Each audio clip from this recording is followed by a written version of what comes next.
I'm representing a group that looked at agrochemical residues in milk and meat of cattle in the Gombe district. Basically, what we have now currently facing the Western Cattle Corridor is a big problem of tick resistance. Farmers are crying out for help, but of course, solutions are not about to come their way. So what they have devised is to innovate and deploy dangerous chemicals against ticks. Of course, this is very important for us in terms of public health, because as you are aware, the Western Cattle Corridor feeds Kampala and most of the major urban areas with both milk and meat. So if we don't pay attention and let farmers continue deploying these dangerous chemicals by applying them directly on the animals, there is a risk that these chemicals could leak into the food chain.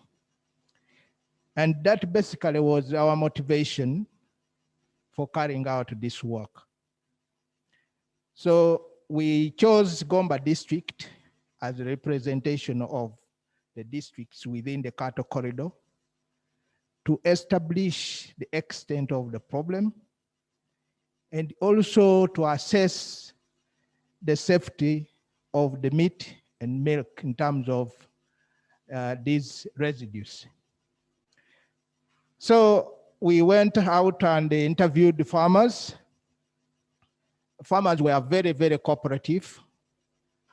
They, of course, poured out their hearts of frustration, and they cooperated and gave us information in terms of the chemicals that they were using. And we, in turn, asked them to provide us with samples so that we could look at them and assess their safety. So through focus group discussions, farmers revealed that they were using lava and acetamectin to fight ticks. Conventional acaricides were written off. Most of the farmers had lost faith in the conventional acaricides, so they were mixing them with these agrochemicals, ostensibly to increase the effectiveness of the conventional acaricides against ticks. Now, that rumor was being circulated by the farmers because the vets could not go out and give this information. They know it is, of course, illegal. So farmers got this information from fellow farmers. And in the process of transmitting the information, there are lots of distortions that happen along the way. And with that distortion, the repercussions were also varied. So besides looking at the residues in both milk and meat, they also reported a range of side effects, including skin burns and blindness. In fact, there is an epidemic of cattle blindness in the Western Cattle Corridor as we speak, courtesy of these concentrated chemicals that they are applying on their cattle to fight ticks. Now, you can imagine if the animal goes blind as a result of these chemicals, what it could mean to us humans when we continue consuming subclinical doses of these chemicals within meat or milk. Okay? So we tested both meat and milk, and you can see from this graph that some samples actually had a combination of these chemicals in them. You had both chemicals being actually expressed in meat or even in milk. The farmers did not reveal exactly the timetable they were using, but some were deploying these chemicals in succession.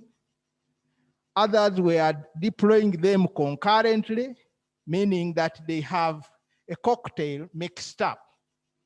Now, there was also a problem of these crooked fellows who actually go out to market these chemicals to the farmers. They never reveal what they put in their concoctions. What the farmers are interested in seeing is that the ticks actually die. Now, they have no idea what is killing the ticks, whether it is the genuine concentration or it is actually a result of poisoning. Now, these chemicals are traditionally reserved for crops. And just because they target a certain mite on crops, that is what motivated the people to now deploy them as acaricides. And indeed, they seem to be effective, but they are not meant to be used on livestock. So, much as that is the case, we looked at all the tissues and the milk. The concentrations seem to be below dangerous levels. However, that is no consolation because we have no idea when actually the deployment of these chemicals started. And we also have no idea how worse this could be today, okay? So our prediction is that interventions have got to be put in place to stop this vice, or else these levels could build to critical levels. And that could be dangerous for human health, for public health, but also for our exports in terms of meat and milk, okay? The impact that the VC wanted us to point out, this research is basically alerting policymakers that please intervene and stop the carnage of agrochemicals on livestock, lest you impact negatively on your meat and milk industries. Now, you only need to go to Gomba. Maybe you can stage at Impigi to appreciate the level of traffic of trucks of milk and livestock on trucks, for you to understand what this means to the livestock industry as a source of livelihood for the people in Gomba, but also as a source of income for government. So I think government needs to come back and reown the regulation of acaricide use in this country. The business of to whom it may concern must be stopped. Government has got to come in and work with the farmers in order to understand exactly what went wrong and how it should be corrected. Personally, and as a group, we don't believe that there is genuine tick resistance. What is possibly happening is misuse of available acaricides, because every farmer has got their own regime, and some of these farmers are neighbors, and these ticks keep on crossing from one farm to the next, and before you know it, one tick has been exposed to 5 acaricide regimes. And in the end, you will get a super tick which is resistant to all available acaricides. Now, what kind of tick are you going to get in the end if it resists the agrochemicals? That is the danger, and it has implications for the tick control regime. And also, there is a danger that this virus, having crossed all over the Western cattle corridor, is going to spread further. Because up to now, what is happening is that the National Drug Authority has swung into action and works around to stop the virus. But I think what needs to be done as well is we need to engage with the farmers directly and redirect them on how proper stewardship of the acaricides should be done. That is the only way we can be able to restore the effectiveness of these acaricides.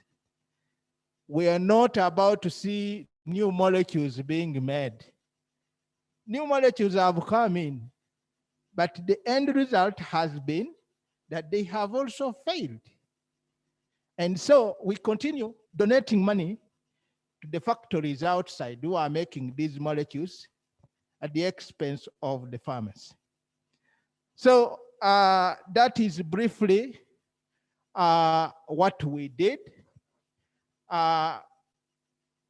In conclusion, we have established that this vice of using agrochemicals is now firmly established in this cattle corridor,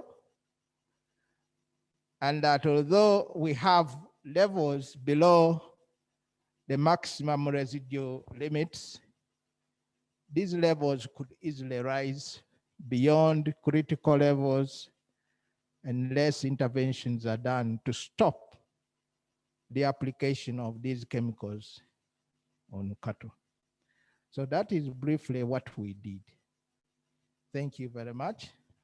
I would like to acknowledge my research team, who is represented by partly Dr. Katerega, Dr. Wampande, and Dr. Annie Kaziwe. I also wish to thank the farmers of Gomba who were very cooperative. We conducted groups in Kavulasoke and Madu. Very honest people. They came out and openly told us what they were doing. And then Dr. Kaddu, the DVO, who was instrumental in organizing the farmers.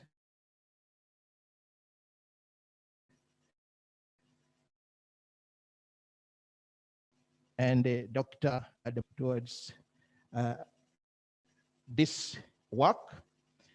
And importantly, to Makerere University through RIF and the government of Uganda for funding the work. Thank you very much.